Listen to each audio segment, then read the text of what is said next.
이야기입니다. 13절 또 30두목 중 세 사람이 곡식 벨 때에 아둘람 굴에 내려가 다윗에게 나아갔는데 때에 블레셋 사람의 한 무리가 르바임 골짜기에 진쳤더라. 자, 22장과 23장은 좀 또 다르죠. 22장은 다윗의 왕정 초기에 기록이 되었다면 23장은 이제 다윗 왕정 말기에 기록이 됐습니다. 지금 계속 부록과 같은 그런 내용들이죠. 자, 어제 12절까지는 이제 다윗의 그 용사 중에 3명의 가장 탁월한 용사에 대해서 소개했고, 자, 오늘도 또 용사들에 대해서 소개를 합니다. 자, 오늘 또 세 사람을 소개하죠. 3명의 용사가 있는데, 자, 앞에 3명의 용사와는 다릅니다. 12절까지는 아소부와 엘르아살, 삼마 이 3명의 용사를 소개했고, 여기서부터는 아비새와 분하야와 또 익명의 한 사람을 소개합니다. 자, 이 사람들도 용사는 용사이지만 앞에 3명이 너무 탁월하니까 그 3명 외에 또 다른 용사 이렇게 했습니다. 자, 세 용사가 아둘람 굴에 내려가 다윗에게 갔다. 아마도 다윗이 사울을 피하여 그 은신했던 곳이죠. 자, 블레셋이 르바임 골짜기에서 이스라엘을 선제 공격하려고 하고 있는 상황입니다.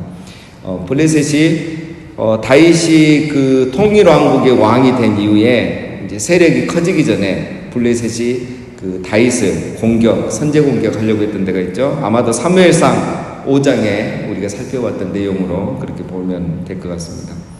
14절 그때의 다윗은 산성에 있고 그때의 블레셋 사람의 요새는 베들레헴에 있는지라. 다윗이 소원하여 이르되 베들레헴 성문 곁 우물물을 누가 내게 마시게 할까 하매. 자, 다윗이 산성에 있었죠. 아직 예루살렘을 정복하기 전인 것 같습니다. 그래서 아둘람 근처에 산성에 있었고 블레셋 군대가 오히려 베들레헴에 이렇게 진치고 있었죠. 자, 다윗이 베들레헴 성문 곁에 있는 우물물을 마시고 싶다 이렇게 말을 하죠. 자, 베들레헴은 베들레헴 북동쪽에 있는 우물인데 왜 갑자기 이 베들레헴에 있는 우물을 마시고 싶어 할까? 베들레헴은 다윗의 고향입니다. 어렸을 때부터 이 물을 마시고 자랐겠죠. 근데 전쟁을 하다가 이제 자기 고향 근처까지 왔는데 저 블레셋이 자기 고향을 이렇게 차지하고 못 들어가게 하고 있으니까 이제 다윗이 이제 마음이 아픈 거죠. 그래서 뭐 물도 물이지만 그래서 이런 얘기를 했겠죠. 지금 아둘람 근처에 있는 그곳은 또 물이 그렇게 좋지 않은 곳이에요. 그래서 이런 말을 한 것을 볼 수 있습니다. 근데 이제 다윗이 이토록 마시고 싶어하던 물을 이제 세 용사가 가서 가지고 오죠. 16절 세 용사가 블레셋 사람의 진영을 돌파하고 지나가서 베들레헴 성문 곁 우물물을 길어가지고 다윗에게로 왔으나 다윗이 마시기를 기뻐하지 아니하고 그 물을 여호와께 부어드리며 이르되 여호와여 내가 나를 위하여 결단코 이런 일을 하지 아니하리다. 이는 목숨을 걸고 갔던 사람들의 피가 아니니까 하고 마시기를 즐겨하지 아니하니라. 세 용사가 이런 일을 행하였더라. 자, 세 용사에 대한 개괄적 소개죠. 자, 이 세 용사가 얼마나 충성됐으면 다윗이 그 말 한마디 하니까 그 적진에 들어가서 물을 가져온 겁니다. 그러면 다윗이 부하들이 이렇게 다윗에게 충성스러운 모습을 보이고 그 물 하나 먹고 싶다니까 목숨 걸고 또 왔는데 다윗이 고맙다고 하고 이렇게 확 마실 줄 알았는데 안 마시는 거죠. 왜? 이 물은 용사들의 피와 다름이 없다는 거죠. 피와 같은 물을 내가 마실 수가 없다. 여러분, 이것을 보면 이제 다윗이 어떤 그 세계관을 가지고 있는지 알 수 있는 거죠. 사람의 생명은 결코 헛되이 허비되어서는 안 된다는 생각. 모든 인생은 생명의 주인이신 하나님께 드려져야 되지, 자기가 아무리 왕이라고 나를 위해서 생명이 희생되는 것은 안 된다는 걸 생각할 거예요. 그리고 어떠한 생명이라도 인간의 어떤 욕구를 위해서 자기의 어떤 이 단순한 이 욕구, 물을 마시고 싶은 육체적 욕구, 어떤 감정적인 이런 욕구, 이것을 충족하기 위해서 어떤 생명이 희생되는 것은 있을 수 없다는 거죠. 다윗이 이런 생각을 가진 사람입니다. 얼마나 귀한 사람입니까? 그렇죠? 왕에게 이 부하 한 명, 이게 뭐라고? 죽은 것도 아니고 또 살아서 잘 해왔는데 그럼에도 불구하고 다윗은 아닌 겁니다. 부하의 생명이라도 이렇게 귀하게 여기는 다윗, 하나님도 그래서 다윗의 생명을 귀하게 여겨주신 겁니다. 여러분, 내가 다른 사람의 생명을 귀하게 여길 때 하나님도 나의 생명을 귀하게 여기는 거예요. 내가 다른 사람을 존중히 여겨줄 때 하나님은 나를 존중히 여겨주신 거예요. 다윗에게는 늘 이런 영성이 있었던 거죠. 자, 이제 18절부터는 먼저 세 명의 용사, 방금 말했던 세 명의 용사를 설명하고 또 나머지 이제 용사들을 이름만 소개를 합니다. 18절, 또 수리아의 아들 요압의 아우 아비새이니 그는 그 세 사람의 우두머리라. 그가 그의 창을 들어 300명을 죽이고 세 사람 중에 이름을 얻었으니 그는 세 사람 중에 가장 존귀한 자가 아니냐. 그가 그들의 우두머리가 되었으나 그러나 첫 세 사람에게는 미치지 못하였더라. 자, 이제부터 간단합니다. 자, 누구죠? 두 번째 세 명의 용사 중에 요압의 아우 아비새. 이 세 명의 용사, 오늘 13절부터 나오는, 지금부터 나오는 세 명의 용사 중에는 아비새가 제일 제일 탁월하다는 거죠. 그래서 창으로 300명을 죽였다는 거죠. 가장 존귀한 용사가 된 겁니다. 이 뒤에 나오는 세 명 중에. 20절, 또 갑세엘 용사의 손자 여호야다의 아들 브나냐이니 그는 용맹스러운 일을 행한 자라. 일찍이 모아 아리엘의 아들 돌을 죽였고 또 눈이 올 때에 구덩이에 내려가서 사자 한 마리를 쳐 죽였으며 또 장대한 애굽 사람을 죽였는데 그의 손에 창이 있어도 그가 막대기를 가지고 내려가 그 애굽 사람의 손에서 창을 빼앗아 그 창으로 그를 죽였더라. 자, 두 번째 용사는 좀 이야기 사건이 많네요, 그렇죠?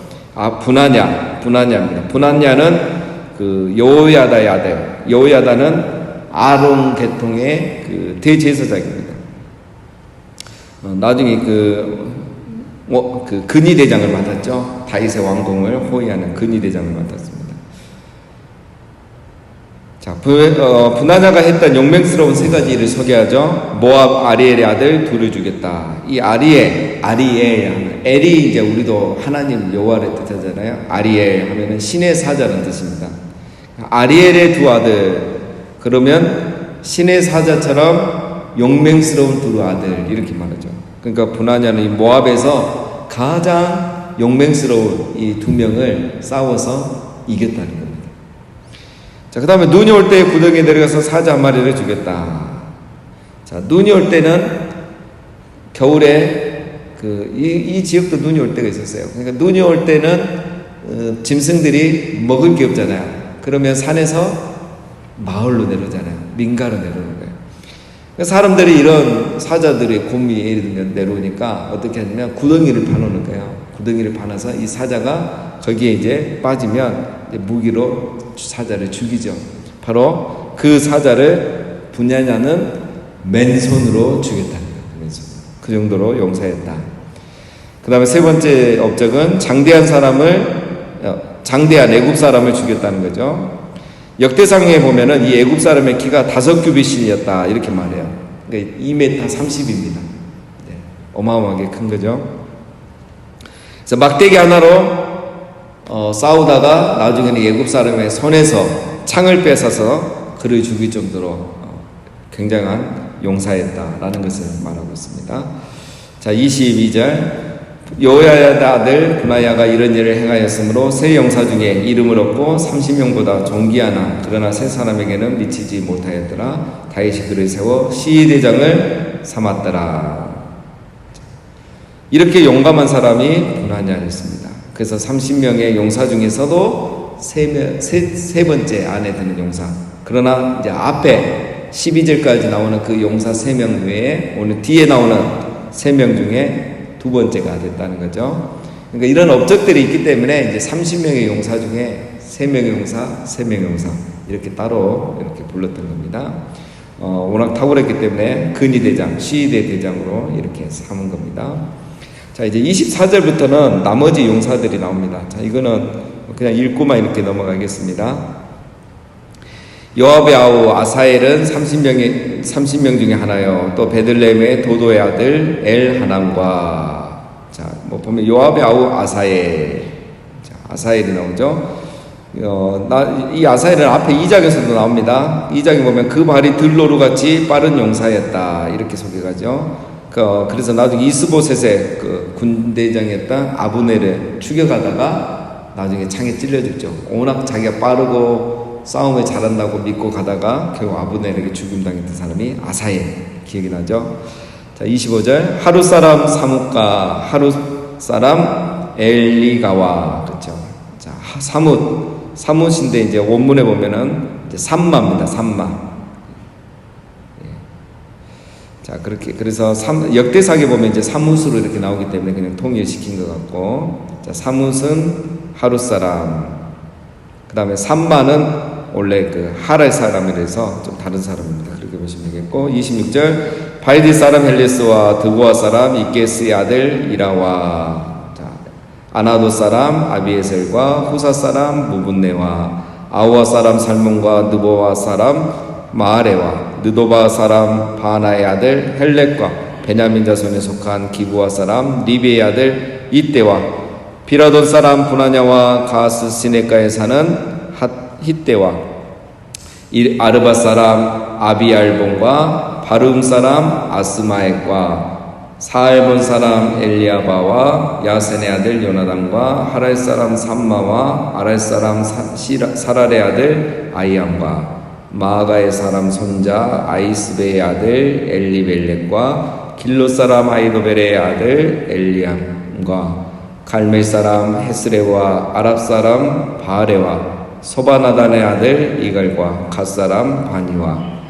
그 다음에 암몬 사람 셀렉과 스루야의 아들 요압의 무기를 잡은 자 부에로 사람 나아레와 이델 사람 이라와 이델 사람 가렙과 헷 사람 우리아라. 이상 총수가 37명이었더라.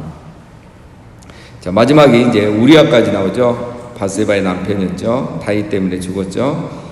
자, 헷 사람, 가나안 사람이라는 겁니다. 가나안의 족속 중에 한 명이었죠. 한 족속이었죠. 자, 이렇게 해서 이상 37명이 나왔습니다. 자, 첫 번째 용사 3명, 두 번째 세 용사 3명, 6명에 여기에 이제 31명, 총 37명이 되는 겁니다. 자, 몇 가지 이제 정리하고 마치면, 자, 여러분 다윗이 그 전쟁을 할 때마다 뭐 거의 다 이겼잖아요. 다윗이 전쟁할 때마다 이겼습니다. 그런데 이제 신기한 거는 다윗은 군인 출신이 아니잖아요. 군인 출신이 아니죠. 목동 출신이잖아요. 직업 군인이 아니었습니다. 용사도 아닙니다. 다윗은 뭐 싸움했던 사람도 아니고 양들을 지키면서 뭐 사자, 곰, 뭐 늑대, 이리 이런 들짐승하고 싸웠던 사람이지 용사 출신입니다. 다윗은 왜 싸울 때마다 이길 수 있었는가? 크게 두 가지입니다. 첫 번째는 하나님이 항상 함께 하시는 사람이기 때문에. 그죠? 다윗과 함께 하시는 하나님이 계셨기 때문에 다윗이 싸울 때마다 이겼던 거죠. 다윗은 늘 하나님께 물었고 하나님의 뜻을 따라 움직였죠. 싸우라면 싸우고 싸우지 말라면 안 싸우고. 하나님은 그런 다윗과 함께 하셨고 그래서 가는 곳마다 이기게 하신 거예요. 그러니까 다윗이 용사도 아니고 직업군인도 아니었고 용사 출신도 아닌데 늘 승리할 수 있었던 겁니다. 물론 용사고 군인이면 더 잘할 수도 있겠죠. 좋을 수도 있겠죠. 그러나 중요한 건 뭡니까? 백전백승이에요. 싸울 때마다 이겼는 여자. 바로 그 사람이 다윗입니다. 여러분, 우리가 전공할 수도 있고 안 할 수도 있고 뭐 과거도 중요하고 경력도 중요하고 경험도 물론 중요하지만 그게 안 될 수도 있잖아요. 그거하고 다르게 우리가 가야 될 길을 갈 수가 있잖아요. 중요한 건 뭡니까? 그때에 하나님이 나와 함께 하시는 사람인가. 그러면 그 길을 가도 우리가 백전백승 하나님 앞에 귀하게 쓰임받을 수 있게 될 줄로 믿습니다. 두 번째는 다윗과 함께하는 용사들이 있었기 때문이라는 거죠. 오늘 우리가 그걸 살펴본 겁니다. 다윗에게는 이렇게 충성되고 용감한 용사들이 있었어요. 하나님이 다윗에게 이런 용사들을 붙여주신 거예요. 다윗이 혼자 싸워서 이긴 것이 아닙니다. 그의 용사들이 싸워서 이긴 거야. 그러나 항상 이름은 다윗이 이겼다고 나오는 거죠. 다윗이 왕인 겁니다. 그러면 하나님은 다윗을 통해서 이스라엘을 지키시고 하나님 나라를 세우신 게 아니라 다윗과 함께한 용사들을 통해서도 일을 하셨던 겁니다. 하나님은 오늘날도 마찬가지입니다. 하나님은 오늘날도 믿음의 용사들을 통해서 우리가 생각하는 그 거장들을 통해서만 아니라 오늘도 이름도 알려지지 않은 숨어서 기도하고 봉사하는 이 용사들을 통해서 하나님 나라와 교회를 지켜가고 계시는 겁니다. 다윗과 같은 사람을 통해서 또 다윗의 용사와 같은 사람들을 통해서 하나님은 지금도 교회를 세워가고 하나님 나라를 확장해가고 있는 것입니다. 그래서 교회가 약해 보이고 하나님 나라가 약해 보이지만 승리할 수 있는 것은 오늘날도 우리 안에 그리스도 예수의 좋은 군사, 용사들이 많이 있기 때문인 것입니다. 그래서 용사들이 다윗과 함께 이스라엘을 구원하였듯이 오늘 그리스도 예수의 좋은 군사들이 교회와 하나님 나라를 지키고 마귀를 물리치고 있다는 것이에요. 사랑하는 여러분, 우리 모두가 다 이런 다윗의 용사와 같은 그런 사람으로 교회와 하나님 나라를 위해서 쓰임받는 축복이 있기를 주님의 이름으로 축원합니다. 여러분, 오늘 다윗의 용사들 중에 왜 이 사람은 없지? 하는 이름이 떠오르지 않습니까? 누구입니까? 바로 요압이죠. 요압의 이름이 빠져 있습니다. 다윗의 오른팔이었던 요압. 우리아를 죽일 정도로 다윗의 말에 어쨌든 반은 순종했던 사람, 그 사람 요압이에요. 요압의 이름이 빠졌습니다. 물론 전군의 대장이었기 때문에 빠질 수도 있겠죠. 그러나 제가 한 번 더 전에도 언급을 했습니다. 그의 악함, 신실하지 못함.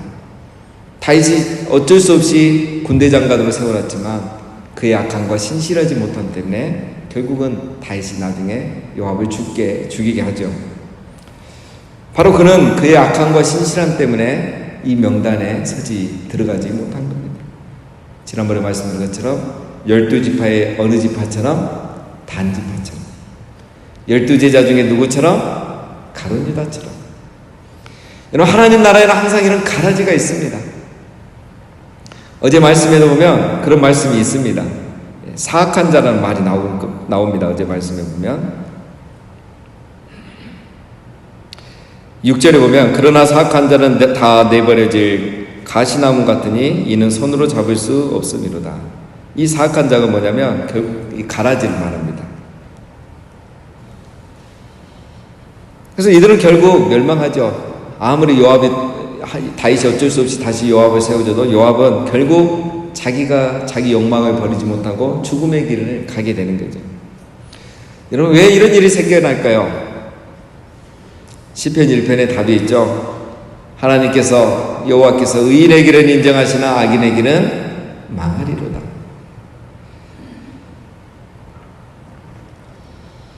그러나 하나님은 오늘 보면 다윗의 37명의 용사들의 이름을 기억했습니다.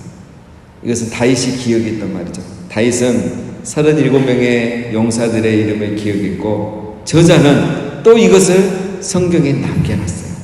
후세가 모든 이 후손들이 이 이름들을 기억하라고 기록해 남겨놓은 겁니다. 로마서 16장에 보면 바울이 자기들과 동역했던 사람들의 이름을 다 적어내놔요.